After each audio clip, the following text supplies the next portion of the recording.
Hello everyone, मैं हूं सायन और आज आप सभी लोगों को स्वागत है मेरे चैनल में। तो आज हम लोग शुरू करने वाले हैं इलेक्ट्रॉनिक डिवाइस।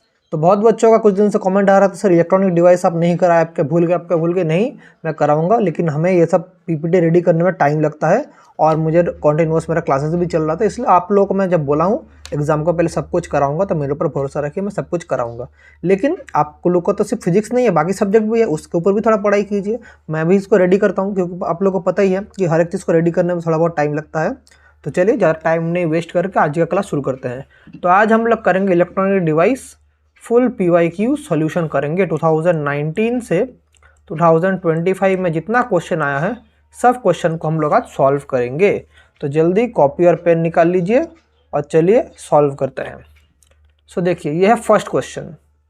बोला है energy difference between valence band and conduction band on silicon at room temperature क्या होता है। तो सिलिकॉन का जो एनर्जी डिफरेंस होता है, मतलब वैलेंस बैंड और कंडक्शन बैंड के बीच में जो यहाँ पर हमारा जो एनर्जी डिफरेंस होता है सिलिकॉन का, ये क्या होता है बोलिए तो ये सिलिकॉन का नियर अबाउट 1.1 इलेक्ट्रॉन वोल्ट होता है। सो ये कौन सा आंसर होगा? Option number A, 1.1 electron volt is the correct answer.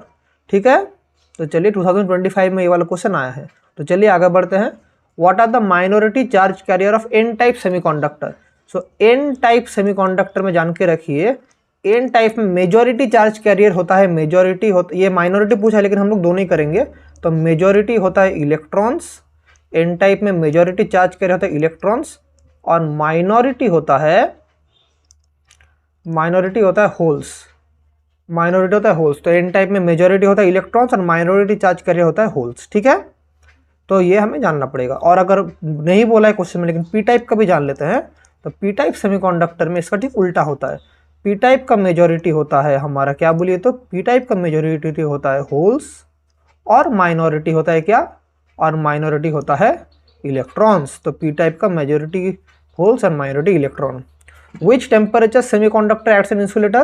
तो ये 0 kelvin temperature, at 0 kelvin temperature या -273.15 degree Celsius a semiconductor works as an insulator. ठीक है, तो ये हमने जब पढ़ाया था थ्योरेटिकल क्वेश्चन तब उधर भी आप लोगों को कराया था। तो चलिए आगे बढ़ते हैं। What do you mean by current amplification factor beta for a transistor derived relation between alpha and beta. तो करंट एम्प्लीफिकेशन फैक्टर बीटा का मैंने डेफिनेशन ऑलरेडी आप लोगों को टाइप करके रखा हूँ। ये क्या है? इसको ट्रांसपोर्ट फैक्टर भी बोला जाता है। This is the ratio of कब beta is the ratio of collector current by base current. ये किस मोड में है? ये कॉमन बेस मोड में होता है बीटा। और बोला है अल्फा और बीटा के बीच में रिलेशन क्या है? तो अल्फा है IC/IE, मतलब ratio of change in collector current by change in emitter current, यह है इसका रेशियो। अभी इन दोनों के बीच में हमें एक रिलेशन एस्टेब्लिश करना है। तो कैसे करेंगे? आप सभी लोगों को पता है, आप सभी लोगों को क्या पता है? वी नो, हमें क्या पता है कि कलेक्टर करंट इक्वल्स टू, हमें क्या पता है? Emitter current equals to collector current plus base current. हमेशा ये होता है emitter current equals to collector plus base current. तो बोथ साइड को अगर मैं किससे डिवाइड कर दूं? IC, मतलब कलेक्टर करंट से मैं डिवाइड कर दूं, तो IE/IC equals to IC/IC plus IB/IC। सो क्या हो जाएगा? देखिए IE/IC, अल्फा का मतलब IC/IE, तो IE/IC का मतलब क्या हो जाएगा? 1/अल्फा इक्वल्स टू 1 प्लस क्या हो जाएगा? IC/IB। तो IC/IB का वैल्यू बीटा होता है, तो IB/IC इसका वैल्यू क्या हो जाएगा? 1/बीटा हो जाएगा। ठीक है, तो यहाँ से मैं क्या लिख सकता हूँ? Alpha equals to 1 plus beta beta.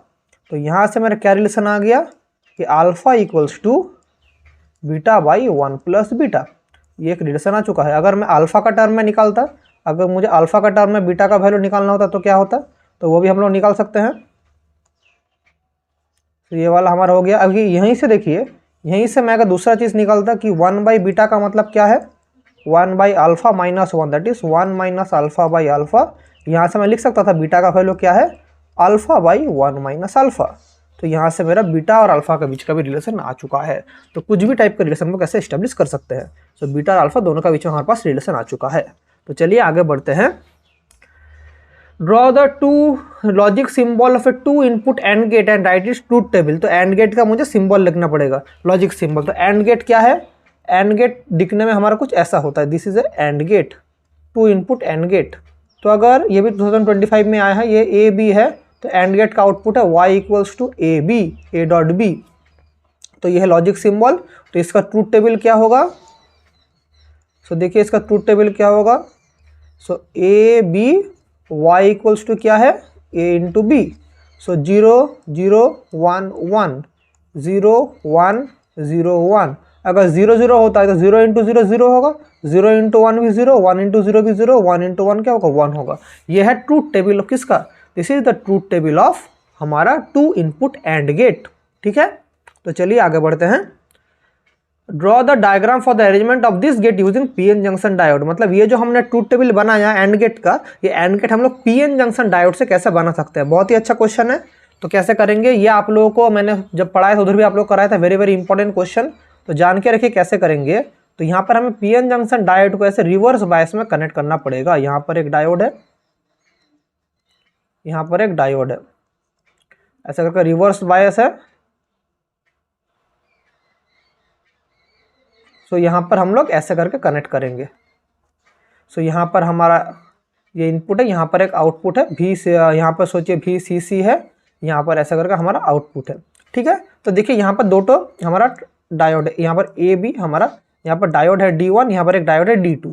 तो क्या होगा देखिए, जब यहाँ से मेरा करंट आता है, देखिए मैं इसको कैसे समझाऊँ। अगर मैं केस वन आप लोगों को मैं बोल रहा हूँ, जब मेरा इनपुट ए भी 0 है और बी भी 0 है, मतलब हमारा D1 और D2 बोथ किस में है, रिवर्स बायस में, बोथ ही है किस में, रिवर्स बायस में। तो जब ये दोनों रिवर्स बायस में रहेगा तो दोनों इनपुट लो है, तो यहाँ पर मेरा आउटपुट भी क्या होगा, आउटपुट भी मेरा लो ही होगा। फिर केस टू क्या है, ए मेरा 1 है, बी मेरा 0 है। सो मेरा D1 क्या हो गया, फॉरवर्ड बायस में, D1 हो गया फॉरवर्ड बायस में, लेकिन D2 क्या हो गया, रिवर्स बायस में,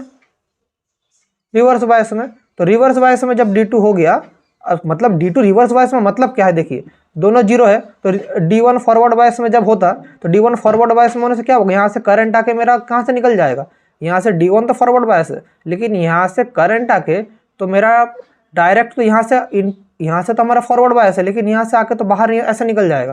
तो ये वाला भी मेरा आउटपुट क्या होगा, इधर भी मेरा आउटपुट होगा 0। केस 3 देखिए, केस 3 क्या दिया है कि ए मेरा 0, बी मेरा 1। सो A0 B1, तो क्या होगा A0 B1 में, तो जब A0 B1 में है तो भी मेरा क्या होगा, D1 होगा मेरा रिवर्स और मेरा D2 क्या होगा, फॉरवर्ड। तो ये भी करने से मेरा क्या होगा, ये करने से भी मेरा V आउटपुट क्या हो रहा है, 0 ही हो रहा है। और केस 4 क्या होगा, जब A मेरा 1 B मेरा 1, अब दोनों मेरा फॉरवर्ड बायस में है, दोनों फॉरवर्ड बायस में है, D1 भी फॉरवर्ड और D2 भी फॉरवर्ड। जब दोनों मेरा फॉरवर्ड में रहेगा, दोनों जब फॉरवर्ड में रहेगा तब मेरा V आउटपुट यहाँ पर मेरा 1 हो जाएगा। जब ये भी 1 ये भी 1 तो वो 1 हो जाएगा। तो this is a 2 input and gate by using PN junction diode. ठीक है, तो चलिए आगे बढ़ते हैं। बोला draw the VI characteristics of a Zener diode both in forward and reverse bias condition. तो हमारा जेनर डायोड है, जेनर डायोड का सर्किट सिंबल कुछ ऐसा होता है।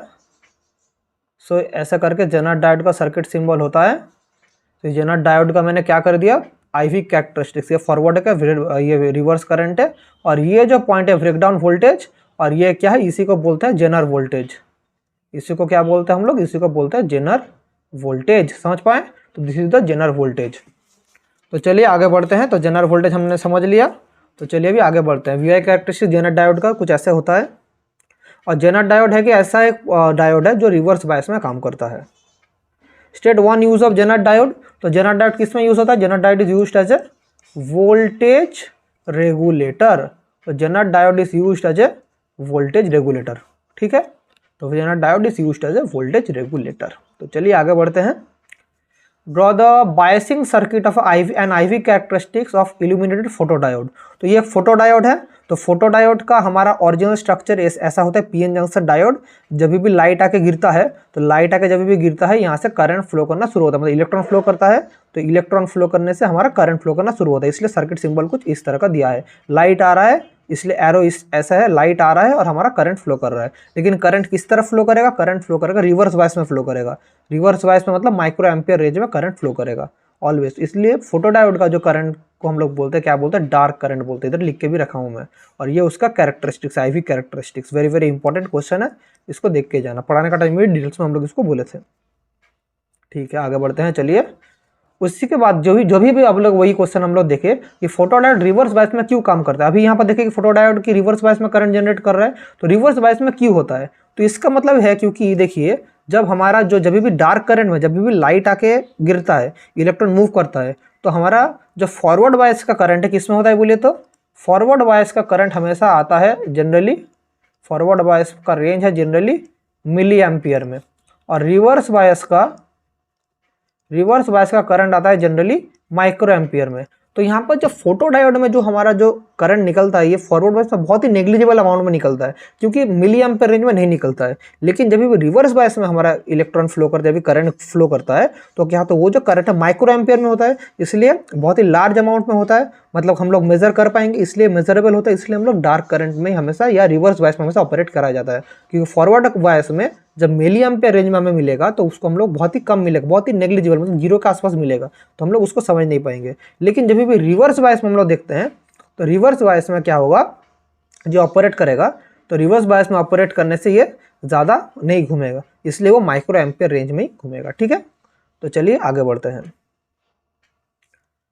तो the logic get for which output is high when at least one input is low, मतलब एटलीस्ट वन इनपुट लो होने से आउटपुट हाई होगा, तो कौन सा होगा बोलिए तो, ये हमारा होगा नैंड गेट होगा। समझ पा रहे हैं नैंड गेट क्यों नैंड गेट हो रहा है सर, कि बोला है कि at least output is high when at least one input is low, मतलब वाई, नैंड गेट का मतलब क्या है, ए बी का ऊपर बार है, मतलब नैंड गेट तो दिखने में कुछ ऐसा होता है ना, A B Y equals to A B bar,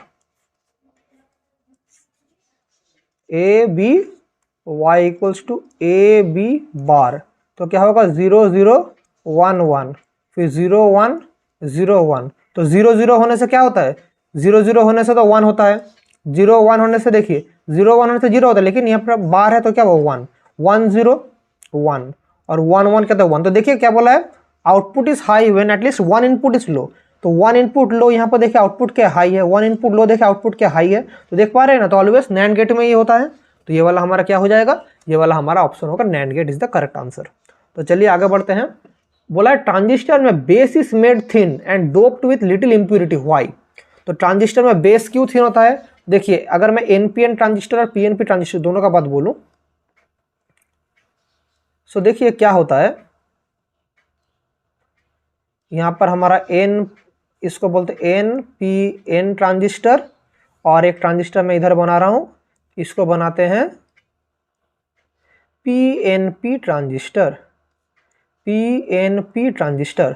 तो देखिए हमारा एनपीएन ट्रांजिस्टर में यहाँ पर क्या है बोले तो, यहाँ पर है सब इलेक्ट्रॉन्स, यहाँ पर सब इलेक्ट्रॉन्स है जो इस तरफ फ्लो कर रहा है, इलेक्ट्रॉन सब इस तरफ फ्लो कर रहा है, इलेक्ट्रॉन सब इस तरफ फ्लो कर रहा है, इधर क्या है होल्स जो अपोजिट डायरेक्शन में फ्लो करेगा, इधर इलेक्ट्रॉन्स है जो इस तरफ फ्लो करेगा, इलेक्ट्रॉन्स जो है इस तरफ फ्लो करेगा, क्योंकि इसी को तो बोलते हैं एमीटर, इसको तो बेस, इसको तो कलेक्टर, फिर वैसे इधर एमीटर, ये बेस है और ये क्या है कलेक्टर, इधर क्या है, इधर है सब होल्स जो इस तरफ फ्लो करेगा, यहाँ पर कुछ इलेक्ट्रॉन्स है जो इस तरफ अपोजिट डायरेक्शन में फ्लो करने की कोशिश करेगा, और यहाँ पर फिर से क्या है होल्स। सो देखिए क्या होता है, एक एनपीएन और पीएनपी ट्रांजिस्टर में बेस अगर ज़्यादा थिक हो गया ना, तो क्योंकि हमारे एनपीएन में मेजोरिटी क्या है, यहाँ पर मेजोरिटी चार्ज कैरियर है इलेक्ट्रॉन्स, यहाँ पर मेजोरिटी चार्ज कैरियर है होल्स। सो अगर बेस ज़्यादा थिक हो गया तो बेस में क्या होता है, देखिए बेस में अपोजिट है ना एनपीएन ट्रांजिस्टर, लेकिन एन और मतलब एमिटर और कलेक्टर में क्या है, एमिटर और कलेक्टर में है हमारे पास इलेक्ट्रॉन, लेकिन बेस में क्या है होल्स। तो अगर ज़्यादा बड़ा हो जाएगा तो हमारा होल्स का कॉन्सेंट्रेशन ज़्यादा हो जाएगा, तो होल्स का कॉन्सेंट्रेशन अगर ज़्यादा हो जाएगा तो हमारा पूरा ट्रांजिस्टर तो ठीक से काम नहीं करेगा, क्योंकि मेजोरिटी चार्ज कैरियर क्या होगा, इलेक्ट्रॉन्स होना चाहिए। सेम थिंग्स फॉर होल्स, इसलिए इसको पतला इसलिए लिखा जाता है क्योंकि चार्ज कैरियर इसका अंदर से इजीली फ्लो कर पाए, चार्ज कैरियर इसका अंदर से इजीली फ्लो कर पाए, इसलिए बेस को बहुत ही पतला रखा जाता है। समझ पा रहे हैं? ठीक है, इसी को इधर मैंने लिख के भी रखा है कि आंसर आएंगे तो कैसे लिखेंगे, तो ऑलरेडी ये आपके लिए मैंने इधर नोट डाउन करके रखा है। तो चलिए आगे बढ़ते हैं।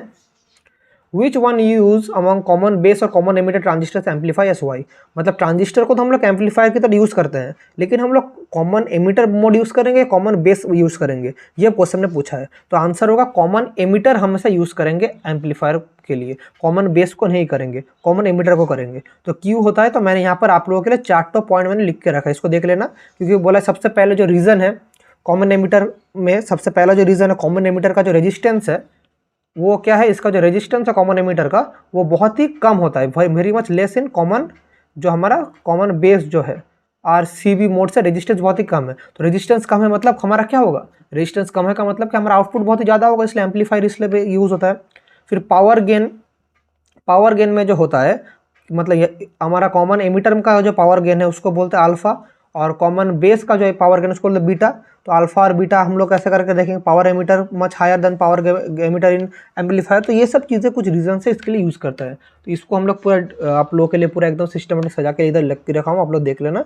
अगर नहीं समझ आए तो मुझे आप लोग बोलना, ठीक है। तो चलिए आगे बढ़ते हैं।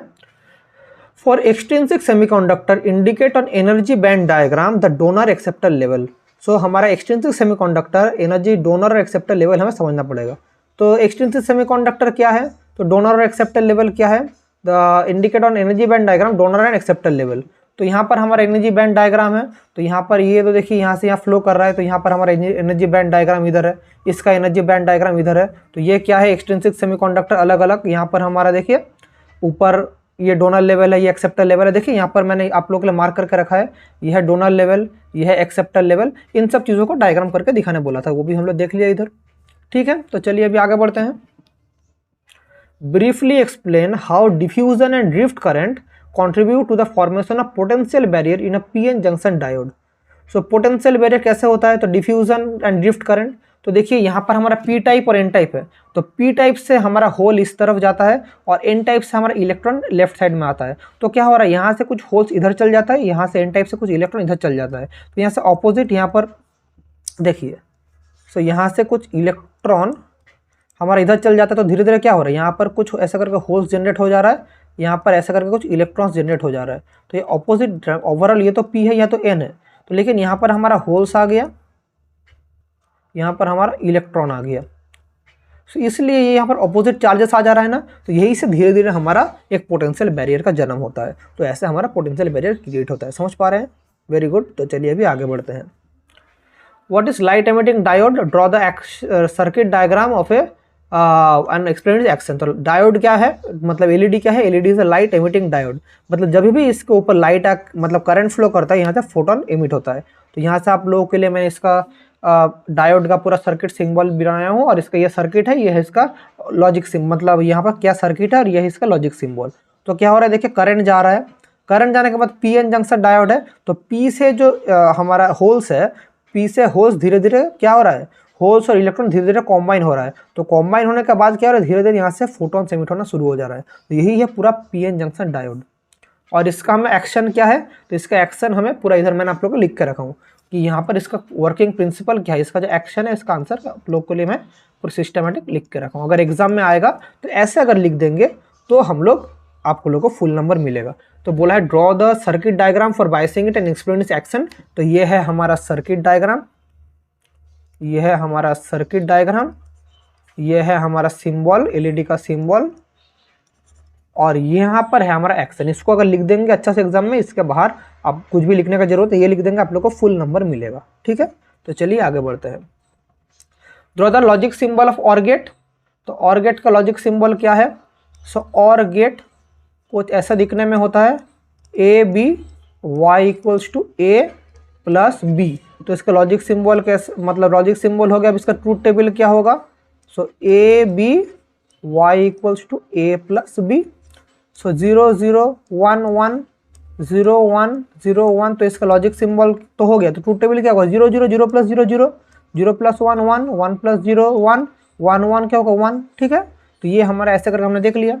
Draw the diagram for the arrangement of the gate using junction diode. तो कैसे डायोड से हम लोग ऑर गेट बनाएंगे, तो थोड़ी देर पहले डायोड से हमने एंड गेट देखा था, सिमिलरली डायोड से हम लोग ऑर गेट देखेंगे। तो देखिए यहाँ पर अगर हम लोग एक पी एन जंक्शन डायोड रखते हैं, यहाँ पर अगर एक पी एन जंक्शन डायोड रखते हैं, फिर यहाँ पर ए और बी है, फिर क्या करेंगे, यहाँ पर हम लोग देख लेंगे, यहाँ पर एक हमारा आउटपुट हो जाएगा, यहाँ पर हमारा output V output and easy as that, यहाँ पर एक रेजिस्टेंस रख देते हैं, तो यहाँ पर एक लोड रेजिस्टेंस आउटपुट, तो जब मेरा ये जीरो तब आउटपुट जीरो।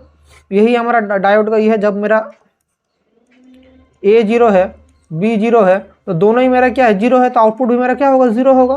तो जब मेरा ए वन है बी जीरो है तो क्या होगा, मेरा ए तब फॉरवर्ड बायस में होगा, बी तब रिवर्स बायस में होगा, तो वी जीरो क्या होगा वन होगा। जब ए मेरा जीरो है बी मेरा वन है तो क्या होगा, ए मेरा रिवर्स बायस लेकिन बी क्या होगा फॉरवर्ड बायस, तभी भी वी जीरो वन होगा। और जब दोनों ही मेरा फॉरवर्ड बायस में है, ए भी वन बी भी वन, तब मेरा आउटपुट भी वन होगा। तो इसको डिटेल्स में मैंने जब आप लोगों को क्लास में कराया था वहाँ पर डिटेल्स में मिल जाएगा, डिटेल्स उधर भी मिल जाएगा, इधर भी मैंने आप लोगों को करवा दिया कि कैसे इसका डायोड से हम लोग करते हैं। आप लोग को इधर अगर समझने में प्रॉब्लम हो रहा है तो आप मैं जहाँ पर आप लोग क्लासेस में कराया था वहाँ पर जाके भी आप देख सकते हैं। वेरी गुड, तो चलिए आगे बढ़ते हैं। ठीक है, तो चलिए आगे बढ़ते। क्या हुआ, कंप्यूटर आगे नहीं बढ़ रहा है। तो एक मिनट, क्या हुआ। तो चलिए आगे बढ़ते हैं। यूनिवर्सल गेट क्या है देखिए, तो यूनिवर्सल गेट है हमारे, आप सभी लोग को पता है NAND and NOR gate. NAND and NOR gate को यूनिवर्सल गेट इसलिए बोला जाता है क्योंकि यहाँ से हम लोग किसी भी गेट को ट्रांसफॉर्म कर सकते हैं। तो NAND and NOR gate are called universal gate. फिर चलिए, draw the circuit diagram of full wave rectifier using PN junction diode, explain the working principle and input output waveform. तो हमारा पीएन जंक्शन डायोड से full wave rectifier कैसे करते हैं कि हम लोग एक करंट सोर्स के साथ दो तो पीएन जंक्शन डायोड लगाएंगे। जब ये वाला फॉरवर्ड में रहेगा तब ये वाला रिवर्स में, जब ये वाला रिवर्स में रहेगा ये वाला फॉरवर्ड में। तो ऐसे करके हमारा इनपुट आउटपुट कैरेक्टरिस्टिक में मिल जाएगा। तो इनपुट आउटपुट कैरेक्टरिस्टिक्स भी आप लोग के लिए मैं बना के रखा हूँ। अगर आप लोग को ये वाला स्ट्रक्चर थोड़ा कॉम्प्लेक्स लग रहा है, आप लोग ऐसे भी कर सकते हैं। यहाँ पर एक सोर्स रख के, एसी सोर्स, आप लोग यहाँ पर एक डायोड रख देना ऐसे, यहाँ पर एक डायोड रख देना ऐसे, फिर यहाँ पर लोड रेजिस्टेंस, और इसको आप लोग ऐसे लिख देना। आप लोग इस सिंपल डायग्राम से भी आप लोग कर सकते हैं। आप लोग यहाँ पर है एसी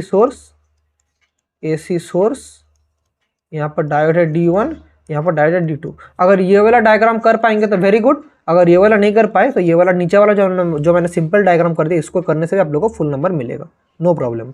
ठीक है, जो आप लोगों को सुविधा लगा आप वो करना। फिर यह है हमारा इनपुट आउटपुट कैरेक्टरिस्टिक्स, ये है हमारा इनपुट, ये भी इनपुट, और ये वाला मेरा आउटपुट फॉर्म। इस तरफ है वोल्टेज, इस तरफ क्या है, इस तरफ है मेरा टाइम, इस तरफ है पोटेंशियल, इस तरफ है टाइम। ठीक है, तो ये हमने देख लिया। तो चलिए आगे बढ़ते हैं। बोला draw the circuit diagram of input and output characteristics of NPN transistor in common emitter configuration, draw the typical input and output characteristics. तो हमारा ये क्वेश्चन इस साल के लिए वेरी वेरी इंपॉर्टेंट है, वेरी वेरी इंपॉर्टेंट क्वेश्चन, क्योंकि NPN transistor common emitter mode very very important है। ये मैंने आप लोगों को पढ़ाया भी था। कॉमन एमिटर कैसा हो रहा है देखिए, यहाँ पर हमारा ट्रांजिस्टर है, ये जो हमारा क्या, ये वाला हमारा ट्रांजिस्टर है, तो ये वाला एमिटर देखिए, एमिटर हमारा इनपुट, ये यहाँ पर क्या, यहाँ पर हमारा इनपुट है, यहाँ पर हमारा आउटपुट है। देखिए इनपुट और आउटपुट दोनों के बीच में क्या है बोले तो एमिटर कनेक्टेड है, तो इसलिए इसको बोलते हैं हमारा कॉमन एमिटर मोड। एमिटर हमारे इनपुट्स के साथ भी कनेक्टेड है, आउटपुट के साथ भी कनेक्टेड है। और इसका इनपुट और आउटपुट कैरेक्टरिस्टिक्स कैसे है, तो ये वाला इसकी इनपुट कैरेक्टरिस्टिक, ये वाला आउटपुट कैरेक्टरिस्टिक। इस तरफ है बेस करंट, इस तरफ है हमारा पोटेंशियल।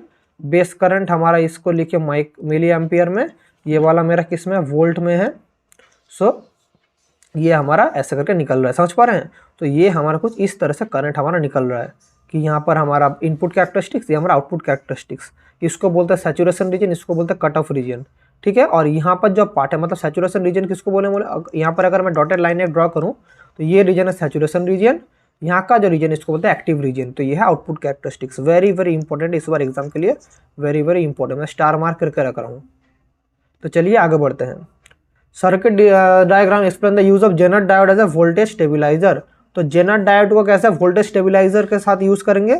सो जेनर डायोड हम लोग इस तरह से कनेक्ट करेंगे कि यहाँ पर एक अनरेगुलेटरी इनपुट है, तो यहाँ से रेजिस्टेंस जाएगा अनरेगुलेटरी इनपुट, तो जब भी जेनर डायोड से पास करेगा वो स्टेबिलाईजर की तरह काम करेगा। तो ऐसे करंट जाएगा। और इसको जो अगर एग्जाम में थ्योरेटिकल कैसे लिखना है, तो ये जो चीज़ आप लोग लिख देना, इसको लिखने से फुल नंबर मिलेगा आप लोगों को कि unregulated DC voltage connected Zener diode. तो ये जो जेनर डायोड अनरेगुलेटेड के साथ कनेक्ट होगा, जब भी जेनर डायोड से पास करेगा वो अनरेगुलेटेड मेरा रेगुलेटेड हो जाएगा। तो कैसे वोल्टेज स्टेबिलाईजर, मतलब वोल्टेज आपका जो घर में फ्रिज या अलग अलग चीज़ स्टेबिलाईजर की तरह काम करता है, वहाँ पर एक्चुअली एक जेनर डायोड यूज़ किया जाता है। तो जेनर डायोड कैसे यूज़ होता है वो आप लोग को मैंने इधर लिख के रखा है। ठीक है, तो समझ गए, this is the use of Zener diode as a voltage regulator. तो चलिए आगे बढ़ते हैं। What is the logic symbol and truth table of NAND gate, how is it use to obtain OR gate. तो नैंड गेट कैसा logic symbol and truth table है, थोड़ी देर पहले आप लोगों को मैंने बना के दिखाया था। तो यहाँ पर एक नैंड गेट है, इसको बोलते हैं NAND gate, A B Y equals to A B bar. So इसका ट्रूथ टेबल क्या था याद कीजिए, थोड़ी देर पहले आप लोगों को मैंने कराया था, A B bar equals to Y. तो क्या होगा 0 0 1 1 0 1 0 1। तो 0 0 होने से क्या होता है 1, 0 1 होने से क्या होगा 1, 0 1 होने से 1, और दोनों हाई होने से एक लो हो जाएगा। और इसको और गेट एंड गेट सभी चीज़ हम लोग कन्वर्ट करके देख लेते हैं। सो मैं सभी चीज़ को कन्वर्ट कर रहा हूँ। तो पहले देखिए यहाँ पर एक मेरा ए है, यहाँ पर मैं इसको ए और बी है, तो मैं इसको 2 इनपुट एक नैंड गेट के साथ कनेक्ट कर रहा हूँ। तो यहाँ पर एक नैंड गेट है, यहाँ पर एक नैंड गेट है। तो यहाँ पर क्या है ए बार, यहाँ पर क्या है बी बार। फिर दोनों को मैंने अगर ऐसे कन्वर्ट कर दिया तो क्या हो गया, सो फिर से एक नैंड गेट है। So Y equals to A bar B bar whole bar. तो क्या हो जाएगा ए बार बार प्लस बी बार बार। तो क्या हो गया ए प्लस बी हो गया। तो ये मेरा क्या निकल गया, एंड गेट से और गेट हमारा निकल गया, समझ गए। ये एंड नैंड से मेरा क्या निकल गया, नैंड से और गेट हमारा हो गया। अगर मैं नैंड से एंड करता तो क्या होता सर, नैंड से अगर एंड गेट बनाता तो सर वो कैसे होता, तो वो भी मैं आप लोगों को करके दिखा दे रहा हूँ। यहाँ पर ए है, यहाँ पर बी है, एक नैंड गेट के साथ कनेक्ट हुआ। सो क्या हुआ ए बी बार, फिर क्या हुआ, फिर एक 2 इनपुट नैंड गेट के साथ फिर से कनेक्ट हुआ। So Y equals to A B bar dot A B whole bar, इसका फिर भी bar, that is A B bar bar into A B bar bar, that is A B. तो ये वाला क्या गेट बन गया, ये वाला एंड गेट बन गया। और नैंड गेट से अगर सर हम लोग को नॉट गेट करना है तो कैसे करेंगे, नैंड से नॉट गेट अगर करना है सो यहाँ पर एक 1 इनपुट रहेगा, तो ए है, ये वाला क्या हो जाएगा ए बार हो जाएगा। तो नैंड से नॉट गेट हमने ऐसे कर लिया, समझ पा रहे हैं। तो यहाँ पर y इक्वल्स टू ए बार निकल गया। तो एंड गेट, और गेट और नॉट गेट, तीनों गेट हमने नैंड गेट से कैसे निकलता है देख लिया। तो इसीलिए नैंड गेट को बोला जाता है universal gate. Similarly NOR gate से हम लोग कर सकते हैं। तो चलिए आगे बढ़ते हैं। 2022 बहुत ही अच्छा क्वेश्चन था। 2 photodiodes D1 and D2 made of semiconductor having band gaps 2 electron volt and 2.2 electron volt. तो जिसका लाइट का वेवलेंथ है 6200 एंगस्ट्रॉम, तो कौन सा डायोड यूज होगा। तो दोनों का हमें बैंड गैप बोला है। तो हमें एनर्जी का फॉर्मूला क्या पता है, एनर्जी का फॉर्मूला हमारे पास पता है hc लैम्डा, हमें शॉर्टकट पता है। तो 12400 बाय लैम्डा को अगर हम लोग एंगस्ट्रॉम में करते हैं तो इलेक्ट्रॉन वोल्ट पे निकलेगा। सो 12400 लैम्डा का वैल्यू किस में है 6200 दिया है, तो दो जीरो गया 62 इंटू 2 करने से तो हमारा करंट जा रहा है, तो क्या इलेक्ट्रॉन वोल्ट निकल रहा है 2 इलेक्ट्रॉन वोल्ट निकल रहा है। तो बैंड गैप मेरा क्या निकलेगा 2 इलेक्ट्रॉन वोल्ट। अभी क्वेश्चन में देखिए कि 2 इलेक्ट्रॉन वोल्ट किसका दिया है, 2 इलेक्ट्रॉन वोल्ट बोला है D1 का बोला है, तो कौन सा आंसर करेक्ट होगा। तो D1 हमारा करेक्ट आंसर होगा। तो D1 is the correct answer, समझ गए। ऐसा हम लोग को करना पड़ता है। तो चलिए आगे बढ़ते हैं। बोला है ये 2019 का क्वेश्चन है, V1 increases from 2 volt to 6 volt, तो चेंज इन करंट क्या होगा। तो केस 1, जब मेरा V1 क्या है 2 वोल्ट है, और यहाँ पर ये इसको अगर मैं V2 बोलूँ तो V2 क्या है 3 वोल्ट है।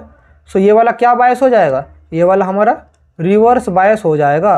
तो ये वाला रिवर्स बायस हो जाएगा, इसका मतलब कोई भी करंट यहाँ से फ्लो नहीं करेगा, कोई भी करंट फ्लो नहीं करेगा। तो I1 क्या हो गया 0 हो गया, ठीक है। अभी केस 2, क्या है मेरा V1 क्या होगा, अभी 2 वोल्ट से कितना वोल्ट बोला है 6 वोल्ट, और V2 क्या बोला है 3 वोल्ट। तो करंट कितना होगा, करंट होगा यहाँ से भी फॉरवर्ड बायस में है, तो अभी फॉरवर्ड बायस में है, तो फॉरवर्ड बायस में है मतलब करंट हमारा फ्लो करेगा। तो फॉरवर्ड बायस, तो करंट फ्लो करने से कैसा होता है देखिए।